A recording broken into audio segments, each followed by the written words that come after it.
আমার নিজেকে মাঝে মাঝে ধিক্কার দিতে ইচ্ছা করে যে আমরা কেমন একটা জাতি, যে জাতি আমরা আমাদের নিজেদের ছেলেদেরকে পুড়িয়ে মারি।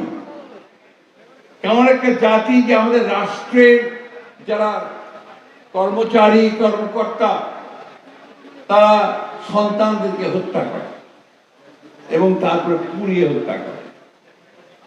এখানে একজন মা বক্তব্য রাখছিলেন যে তার ছেলে বেঁচে ছিল, সেই অবস্থায় তাদেরকে পুড়িয়ে মারা হয়েছে।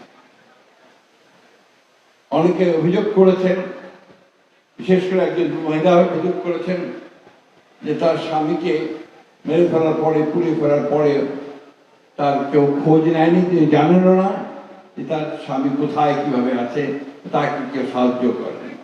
তিনি কুমিল্লা থেকে এসেছেন আজকে খবর পেয়ে। আমি ঢাকা ডিসিকে এখান থেকে বসেই ফোন করেছিলাম।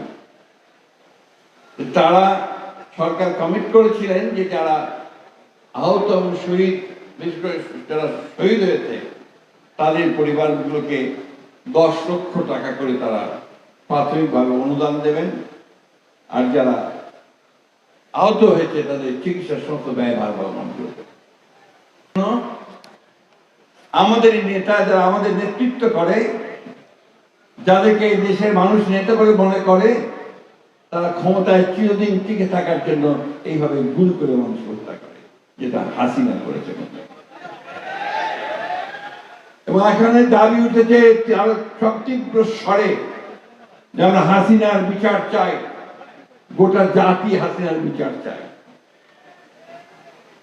কিন্তু বন্ধুগণ, আজকে আপনারা সবাই জানেন যে হাসিনা পালিয়ে গেছে ভারতে। ভারত তাকে আশ্রয় দিয়েছে।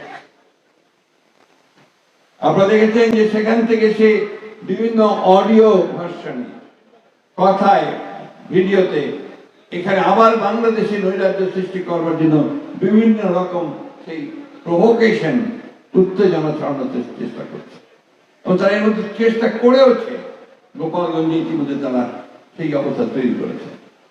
বন্ধুগণ, এই কথাগুলো বলছি এই জন্যই যে একটা জাতিকে তার নিজের দেশকে রক্ষা করার জন্য, জাতিকে রক্ষা করবার জন্য তাদের নিজেকে প্রত্যেককে সজাগ হয়ে থাকতে হবে।